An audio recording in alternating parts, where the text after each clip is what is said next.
I'm here. Excellent.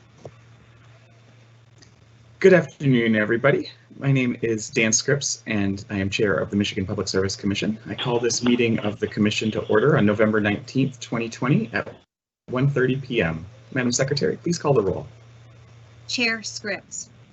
Present. I am present and attending remotely from the village of Northport in beautiful Leelanau County, Michigan. Commissioner Talberg. I am present and I am participating remotely from Ingham County, Michigan. Commissioner Phillips. Present and participating remotely from Charlevoix County, Michigan. Mr. Chair, you have a quorum. Very good.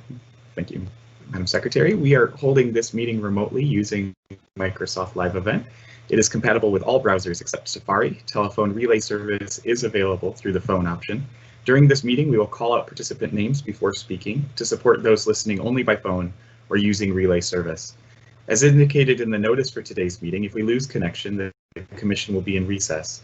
We will attempt to reestablish a connection, but if we are unable to do so within 30 minutes, we will adjourn. Decisions made prior to the disconnection will be binding. Other business will be handled at a future meeting. We will not recess or adjourn due to technical issues experienced by an individual member of the public. The meeting will be recorded and available for future reference on the Commission's website. In addition, the Commissioners can receive comments via mpsc_commissioners@michigan.gov. For reference, this email is also included in the Q&A feature on the live stream event on your computer and in the meeting notice. If you have intermittent internet service, you should consider listening to the meeting via telephone, not the computer. So if there is an interruption, you can avoid missing part of the meeting.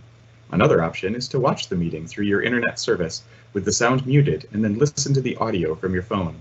Please keep in mind the video feed has a slight delay while the telephone line is in real time. We will have an opportunity for the public to comment as provided in the agenda. A few notes about this. Comments should be limited to one per person and can be made verbally by calling in or in writing via the live stream Q&A feature. If you are participating via Teams application, you can use the Q&A feature and type your comments into the box anytime during our meeting, and we will have those queued up to read. The Q&A function should be used to request technical assistance or to submit public comments directed at the Commission. If you would like to make verbal comments, you must call by phone. To minimize disruptions, attendees will be muted until we reach the time for public comment. The first order of business is the approval of the agenda for today's meeting, and I recognize Commissioner Phillips. Thank you, Chair. I move for the approval of the agenda for today's Commission meeting. Commissioner Talberg? I second that motion. Is there any discussion? We will now have a roll call vote on the motion to approve today's agenda. Commissioner Phillips? Aye. Commissioner Talberg? Aye. I also vote in favor of the motion. The motion carries by unanimous vote. The agenda is approved. The next item of business on the agenda is approval of the minutes from the October 29th, 2020 Commission meeting. I recognize Commissioner Phillips. Thank you, Chairman. I move for the approval of the minutes from the October 29th, 2020 Commission meeting. Commissioner Talberg? I second the motion. Is there any discussion? We will now have a roll call vote on the motion to approve the minutes from the October 29th, 2020 Commission meeting. Commissioner Phillips? Aye. Commissioner Talberg? Aye. I also vote in favor of the motion. The motion carries by unanimous vote. The Commission meeting minutes of October 29, 2020 are approved. The next item of business on the agenda is the approval of the orders on the consent agenda. And today the Commission is assisted by Staff Attorney Caitlin Mucci. I recognize Ms. Mucci. Good afternoon. Today's consent agenda consists of 1 communications matter, 9 electric matters, and 3 gas matters. The proposed orders and minute action for these matters have been thoroughly vetted by the Commission's technical and legal staff and are ready for your approval. Commissioner Phillips? Thank you, Chair. I move for the approval of the orders and minute actions on the consent agenda. Commissioner Talberg? Second. Is there any discussion? We will now have a roll call vote on the minute action on the consent agenda. Commissioner Phillips? Aye. Commissioner Talberg? Aye. I also vote in favor of the motion. The motion carries by unanimous vote. The orders and minute action on the consent agenda are approved. Ms. Mucci? Item 4A1 is case number U16940, which involves an application filed by Q-Link Wireless LLC for a license to expand its service territory to provide lifeline and link-up service to qualified Michigan residents. The order before you approves the application. Thank you. Commissioner Phillips? Thank you, Chair. I move for the approval of the order in case number U-16940. Commissioner Tallberg? I second the motion. Is there any discussion? We will now have a roll call vote on the motion to approve the order. Commissioner Phillips? Aye. Commissioner Tallberg? Aye.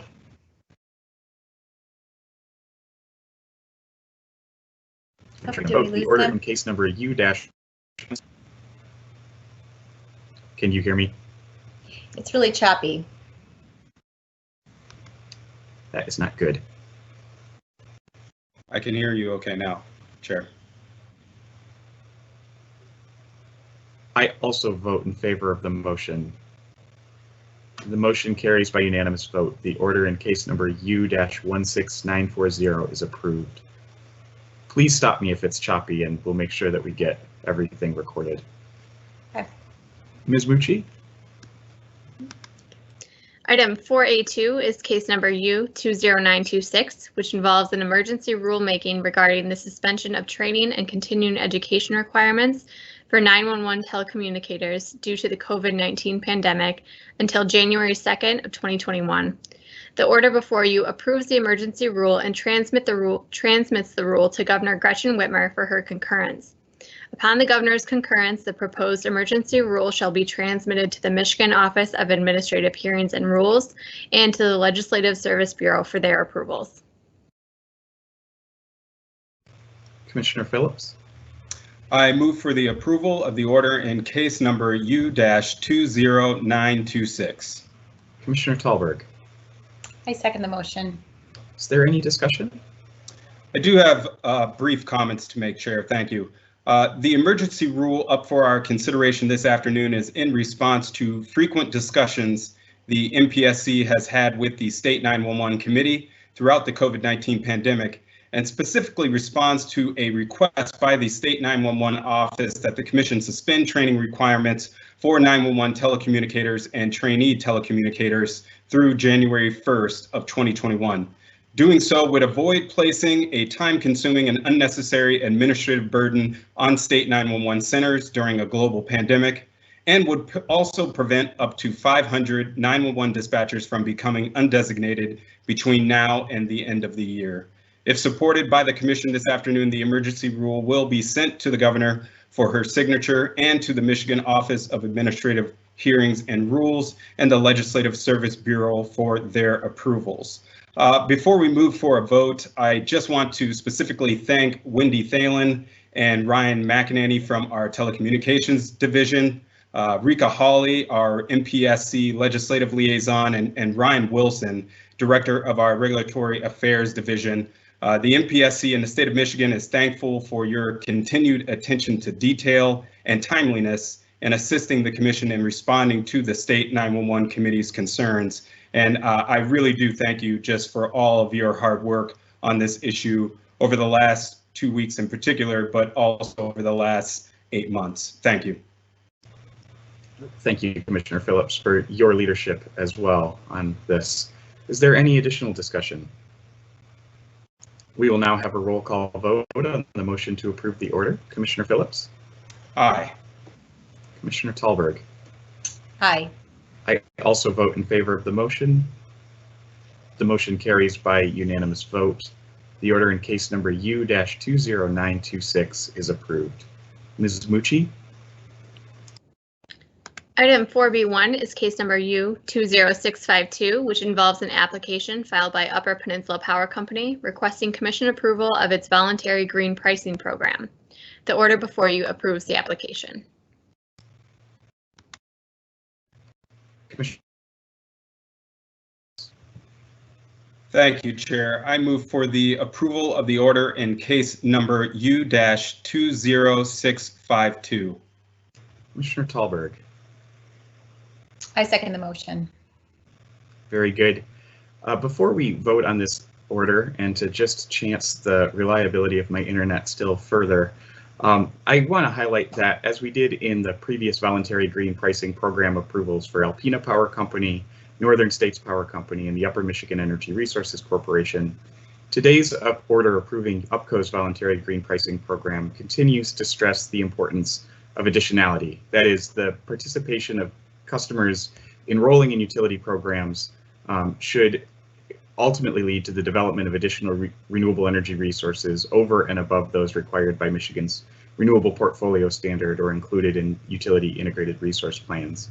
When customers voluntarily choose to enroll in these programs, they are in fact making a choice and paying a cost premium for a level of renewable energy above and beyond the utility standard resource mix. And it only makes sense that such participation adds to the level of renewable energy resources on the system. I appreciate that given the approval of a settlement agreement in UPCO's first IRP just earlier this year, UPCO is in the process of making a significant transition in the electricity it generates and purchases under contract, and acknowledge that given those changes, we'll have a better sense of how best to ensure this concept of additionality is fully reflected in UPCO's next voluntary green pricing program filed next October. So with that, I thank everyone involved in this, the staff and UPCO and others, for their engagement in the process, and I think we can move to the vote. Commissioner Phillips? Aye. Commissioner Tallberg? Aye. I also vote in favor of the motion. The motion carries by unanimous vote. The order in case number U-20652 is approved. Ms. Mucci? Item 4B2 is case number U20843, which involves a renewable energy plan filed by Sunwave USA Holdings Incorporated. The order before you approves the plan. Commissioner Phillips?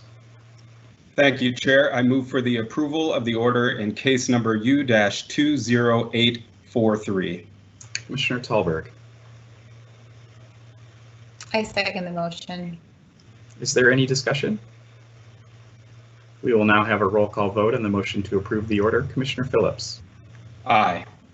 Commissioner Tallberg? Aye. I also vote in favor of the motion. The motion carries by unanimous vote. The order in case number U-20843 is approved. Ms. Mucci? Item 4B3 is case number U20901, which involves an ex parte application filed by Northern States Power Company for authority to apply the remaining balances of its unprotected excess deferred income tax and the granting of accounting approval in lieu of electric rate relief in 2021. The order before you approves the request. Commissioner Phillips? Thank you, Chairman. I move for the approval in the order in case number U-20901. Commissioner Tallberg? I second the motion. Is there any discussion? We will now have a roll call vote on the motion to approve the order. Commissioner Phillips? Aye. Commissioner Tallberg? Aye. I also vote in favor of the motion. The motion carries by unanimous vote. The order in case number U-20901 is approved. Ms. Mucci? Item 4B4 is case number U20902, which involves an ex parte application filed by Indiana Michigan Power Company for approval to revise the company's economic development rider. The order before you approves the request. Commissioner Phillips? I move for the approval of the order in case number U-20902. Commissioner Tallberg? I second the motion. Is there any discussion? We will now have a roll call vote on the motion to approve the order. Commissioner Phillips? Aye. Commissioner Tallberg? Aye. I also vote in favor of the motion. The motion carries by unanimous vote. The order in case number U-20902 is approved. Ms. Mucci? Item 4C1 is case number U20429, which involves an application by DTE Gas Company requesting approval of its energy waste reduction plan and authority to implement energy waste reduction surcharges. The order before you authorizes DTE Gas Company to apply a performance incentive mechanism to reasonable and prudent energy waste reduction costs, excluding capitalized costs, as described in this order. Commissioner Phillips? I move for the approval of the order in case number U-20429. Commissioner Tallberg? I second the motion. Is there any discussion? We will now have a roll call vote on the motion to approve the order. Commissioner Phillips. Aye. Commissioner Tallberg. Aye. I also vote in favor of the motion. The motion carries by unanimous vote. The order in case number U-20429 is approved. Ms. Mucci. Item 4C2 is case number U20618, which involves an application filed by Consumers Energy Company requesting approval to construct and operate the Mid-Michigan pipeline, which will replace the existing Line 100A pipeline between Chelsea and Ovid, Michigan. Staff member David Chesla is here to describe this order. Good afternoon, Commissioners. On August 23, 2019, in case number U-20618, Consumers Energy filed an application requesting approval pursuant to Public Act 9 of 1929 to construct and operate the Mid-Michigan Pipeline, a 36-inch pipeline that will replace the existing 20-inch Line 100A pipeline between Chelsea and Ovid. The existing Line 100A is 54 miles in length and was placed into service in 1949, making it just over 70 years old. The company is proposing to replace it with 56 miles of pipeline, which contains reroutes around areas where the current pipeline runs through more densely populated areas and construction obstacles.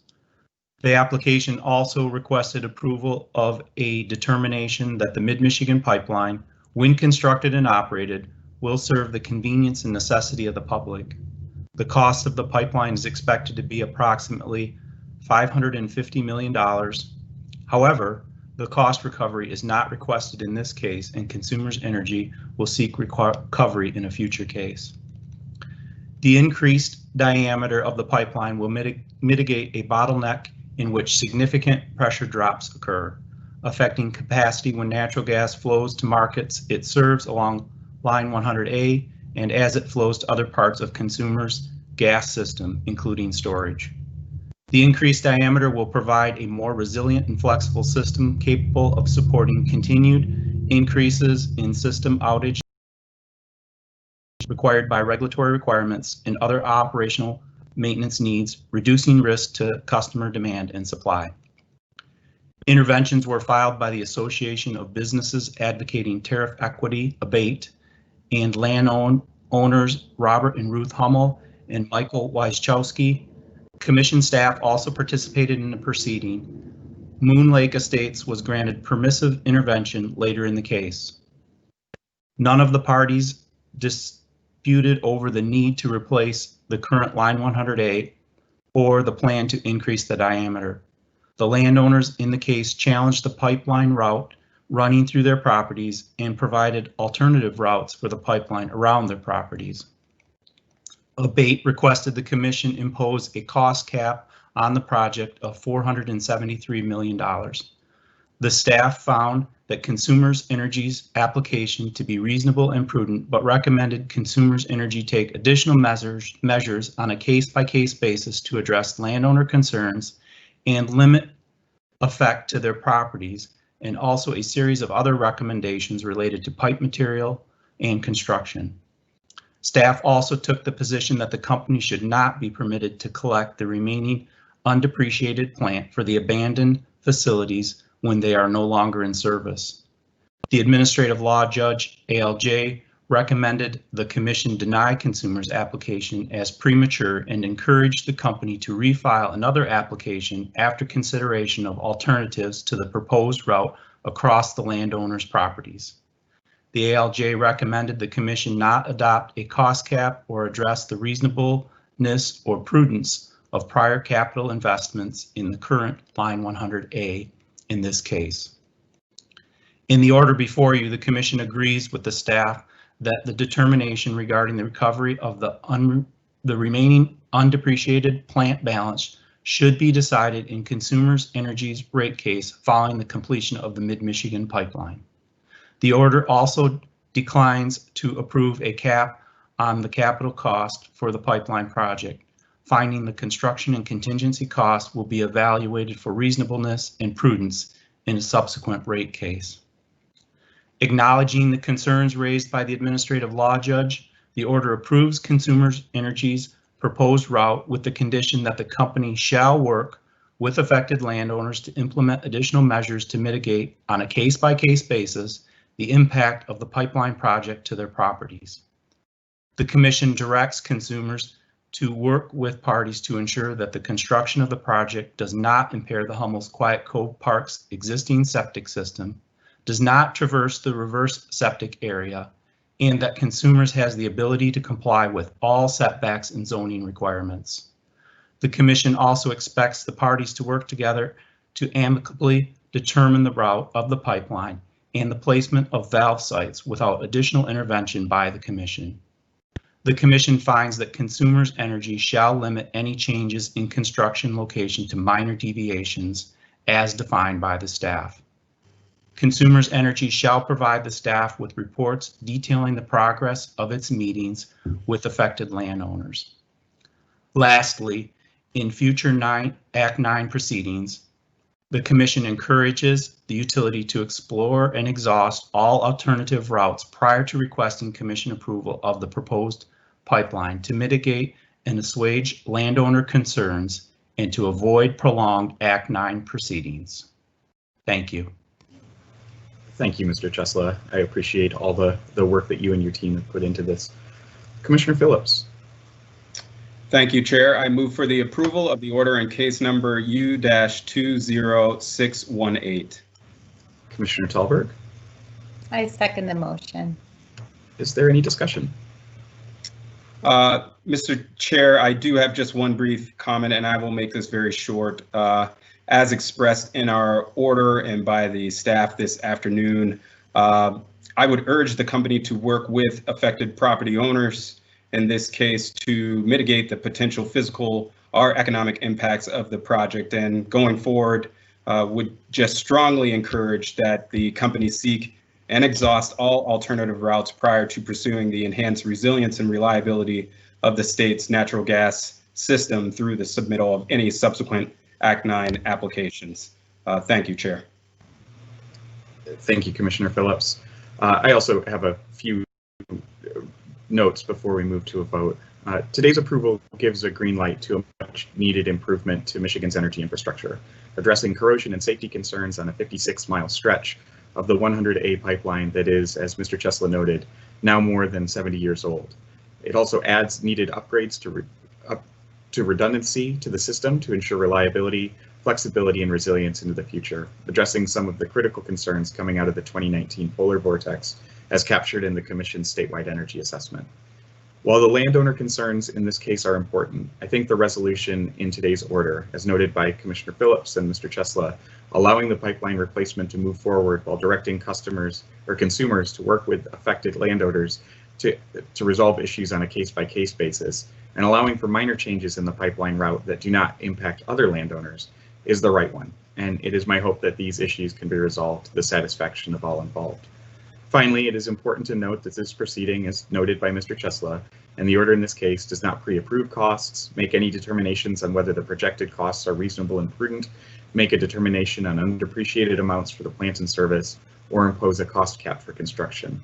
Any costs associated with this project will instead be fully reviewed in subsequent rate cases. I want to thank again the MPSC staff and other parties to the case for their involvement. I'm excited to see this project move forward. And with that, we'll move to a vote. Commissioner Phillips. Aye. Commissioner Tallberg. Aye. I also vote in favor of the motion. The motion carries by unanimous vote. The order in case number U-20618 is approved. Ms. Mucci. Item 4C3 is case number U-20863, which involves an application by Sunwave USA Holdings, Incorporated, to become a licensed alternative gas supplier. The order before you approves the license. Commissioner Phillips. Thank you, Chair. I move for the approval of the order in case number U-20863. Commissioner Tallberg. I second the motion. Is there any discussion? We will now have a roll call vote on the motion to approve the order. Commissioner Phillips. Aye. Commissioner Tallberg. Aye.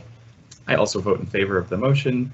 The motion carries by unanimous vote. The order in case number U-20863 is approved. Ms. Mucci, back to you. Item 4D1 is case number U18420, which involves the ex parte application of Detroit Thermal LLC for approval of an amendment to the steam purchase agreement between the company and the Detroit Regional Convention Facility Authority. The order before you approves the application. Commissioner Phillips, Thank you, Chair. I move for the approval of the order in case number U-18420. Commissioner Tallberg, I second the motion. is there any discussion? We will now have a roll call vote on the motion to approve the order. Commissioner Phillips, Aye. Commissioner Tallberg. Aye. I also vote in favor of the motion. The motion carries by unanimous vote. The order in case number U-18420 is approved. We have time reserved for public comment. Again, if you would like to make a comment and have access to the Teams live stream Q&A feature on your computer, please enter your name and your comment, which will then be read aloud to the commissioners. This feature is available on the right-hand side of the control bar next to the mute button. As a reminder, the Q&A feature is intended for public comments directed to the commission and not to engage with other participants or respond to their comments. After taking any comments through this feature, we will open up the phone line for those who called into the meeting and would like to address the commission verbally. If you want to be queued up for verbal comments, please enter your name in the live stream Q&A feature and indicate that you wish to make a verbal comment, but please do not include your written comment, as this will avoid duplication. I will first call on these names in the order received. After hearing from those individuals listed in the Q&A, we will ask if there are any comments from individuals who are on the phone but not utilizing the online Q&A feature. Please note that you can only make verbal comments by calling into the meeting. When it is your turn to speak, press *6 on the phone to unmute. As a reminder, this public comment period is for commissioners to listen to comments and concerns, but not to answer specific questions. When providing comment, please indicate your name and where you live if you are willing to share so that we have that for our records. And please limit comments to one per person and keep them brief, no longer than 3 minutes, so we have a chance to hear from all who would like to comment. And with that, I believe we're being assisted today by Jill Rusnak from the Commission office. Ms. Rusnak, is there any one that has entered comments in the Q&A feature?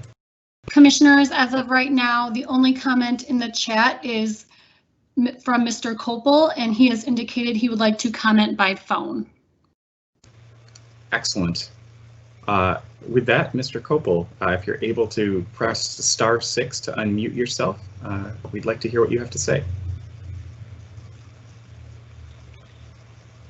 And if it's Jackson, I apologize. I'm not looking at the thing, but it's Mr. Kopel, I believe. Oh. Can you hear me now? I can, yeah, go ahead. My name is Jackson Kopel, serve as Executive Director of Solidarity. I am not making this comment on my behalf. I'm making it on behalf of the Highland Park COVID-19 Just Recovery Task Force, which consists of myself representing Solidarity, Shamim Harris representing Avalon Village, Juan Shannon representing Parker Village, and 2 of our city council members, Carlton Clyburn, our council president, and Kendrick Bates, our District 2 city councilman. I'm just going to read the comment as we drafted it. Dear Commissioners Scripps, Tallberg, and Phillips, we are contacting you to highlight the struggles of Highland Park residents during COVID-19 and the need for you to take action on our behalf. The Highland Park Just Recovery Task Force was formed as a partnership between the HP Community Crisis Coalition and Highland Park City Council to work towards a just recovery from COVID-19 that puts racial and economic equity in the center. We are working on many elements of that recovery that are in our local control, but need you to act in your regulatory capacity on issues related to DTE Energy. In case number U20921, DTE has filed an accounting proposal that fails to meet legal and ethical standards for dealing with COVID-19 surplus. They're reporting a $30 million net profit in excess of what they were approved for, caused by the increased usage of residential customers, while commercial and industrial usage is diminished. Their proposal is to use this surplus to simply avoid filing their proposed rate hike by 2 months. This is in direct contradiction to the cost causation logic they use to justify increases in residential rates while industrial rates stay low. That surplus must be returned to the residential ratepayers from where it was generated. Highland Park is a community extremely hard hit by the COVID-19 crisis. We are a community of seniors, renters, and low-income households. Our residents have experienced numerous utility outages during this crisis while continuing to pay utility bills that were already unaffordable, and being told by DTE Energy that our desire for local clean energy is unfeasible. The moratorium on utility shutoffs is over and CARES Act money is running out. According to what we heard from State Senator Stephanie Chang, DTE is reporting that they are performing between 3,000 and 4,000 shutoffs per week at this very moment. Our residents are working and schooling from home, and utility shutoff or power outage threatens income and educational development. Failure to attend school harms students' educational development and may result in removal of a child from their home. An inability to work caused by utility shutoffs may cause workers to lose their jobs and thus need a variety of other social services from their local and state governments. Highland Parkers are being charged unaffordable rates for unreliable service while facing the possibility of utility shutoffs that pose risks to their health, jobs, and children. Therefore, the Highland Park Just Recovery Task Force calls on the Michigan Public Service Commission to take several steps to identify and support residential utility ratepayers during the COVID-19 pandemic. And I know that I am likely nearing my 3 minutes here. I submitted this in writing with detail, so I will summarize the bullet points. That first off, we are requesting that shutoffs continue to be suspended at least through the winter of 2021, that all action possible to reduce electric rates and reestablish moratoriums are taken, that DTE and other regulated utilities are directed to propose a plan for how to apply those gross margins to residential ratepayers who generated that additional profit. Assure that the gross margin is proportionally beneficial to the ratepayers who generated it. Direct DTE and others to provide information to county governments of the number of shutoffs, notices, and delinquencies by zip code on a monthly basis so we know what's happening in our communities. Direct DTE and other regulated utilities to provide ratepayers with delinquent accounts with descriptions and contact details for programs that serve low-income and senior populations. Decline to allow DTE and other regulated utilities to reclassify delinquent accounts as regulatory assets to be recovered in future rates. And finally, to adopt reliability, performance, and outage compensation standards that compel DTE and other regulated utilities to improve reliability, to fully compensate those impacted by outages, and to protect affordability for everyone. Sincerely, the Highland Park COVID-19 Just Recovery Task Force.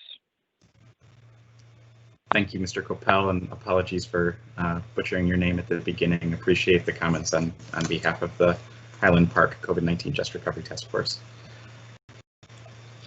Commissioners, we have two other comments in the chat, one by Ken Zabara, who would like to make a verbal comment, followed by an anonymous caller who would also like to comment. Very good, thank you. Mr. Zabara. If you can, *6 to unmute, if you can do that.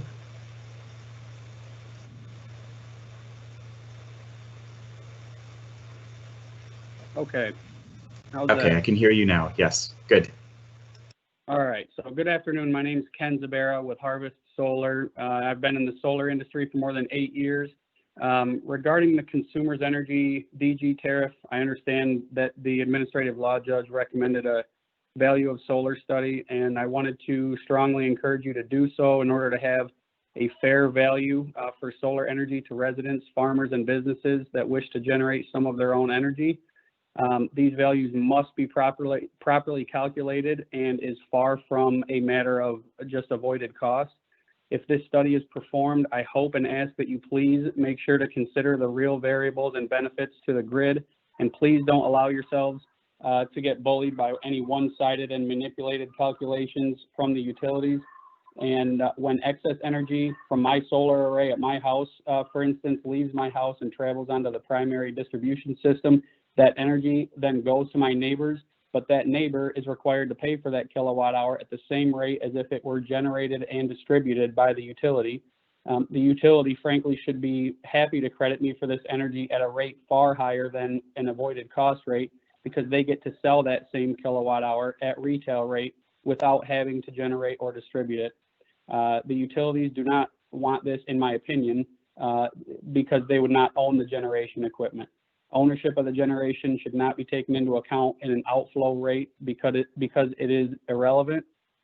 There are also significant line losses and distribution maintenance that the utility is avoiding in this outflow scenario. And I beg you to please consider these benefits to the grid in that study. That's all. I will email these comments as well, if that's okay.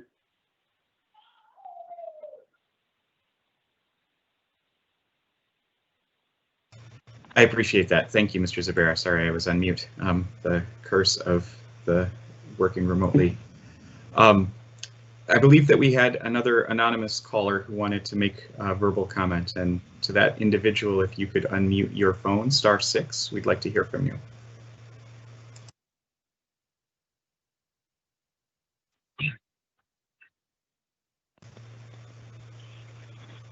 Hello? Go ahead. Yes, we can hear you. Hi. Good afternoon. This is Galen Hardy, and I'm calling you on behalf of the City of Ann Arbor's Office of Sustainability and Innovations Department, and I want to make a statement on MPSC case U-20921-001. And my statement is that the City of Ann Arbor calls on the Michigan Public Service Commission to take several steps to identify and support residential utility rate payers during the COVID-19 pandemic, which includes protecting workers, students, school-aged children, seniors, and other customers of DTE Energy and other regulated utilities from health impacts, loss of employment, and social connection, and access to education by suspending all residential service shutoffs by regulated utilities, essentially implementing maximum delinquency forbearance at a minimum through the winter of 2021.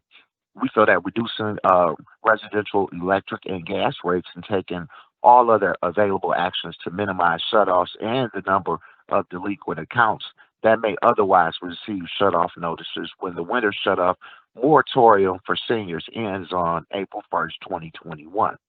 Or whenever COVID-19 related shutoff restrictions are lifted, directed DTE Energy and other regulated utilities to propose a plan to apply COVID-19 related excess gross margin to avert shutoffs of residential ratepayers, thus preventing both the societal cost of shutoffs and reducing the burden on all ratepayers of the cost of administering a shutoff and reactivations.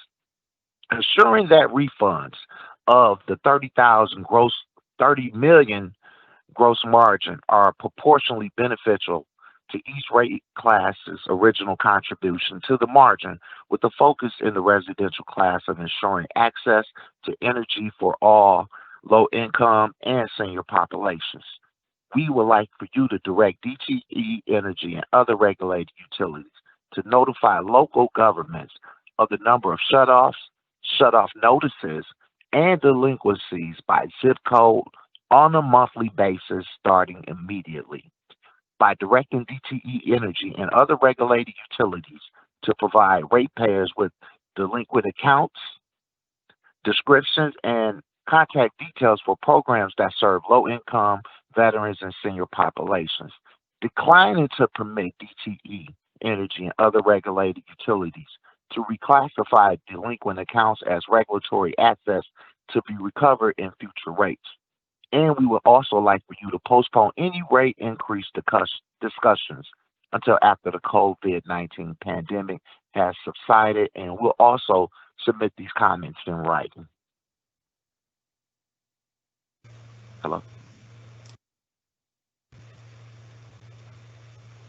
Thank you, Mr. Hardy. I appreciate you calling in.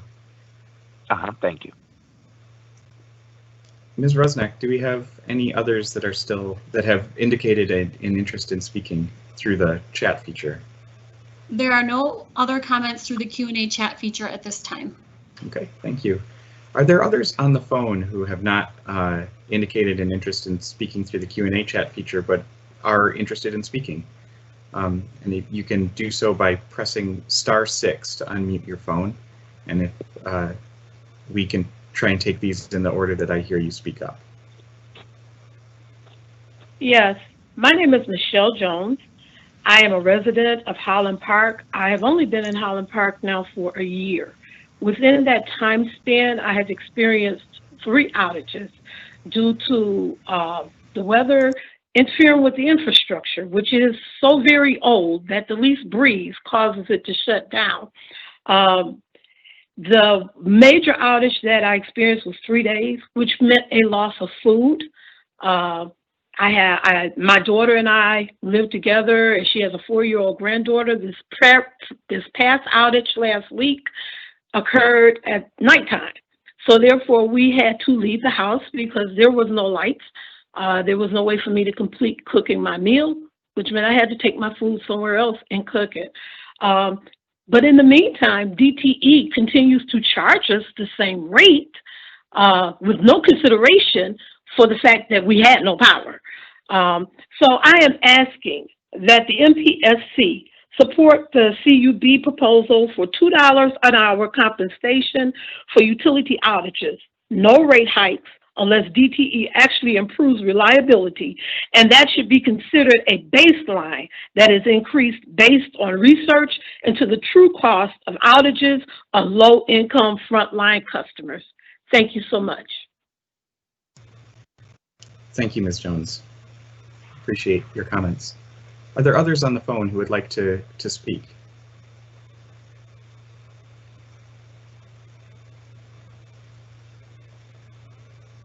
If so, you can do so by pressing *6. *6 to unmute if there's anybody else on the phone. We'll give it another minute.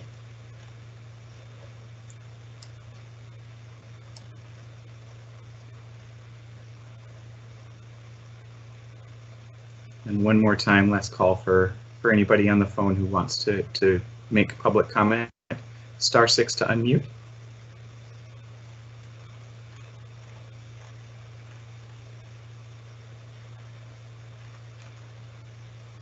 Very good. Well, thank you. We'll close public comment at this time.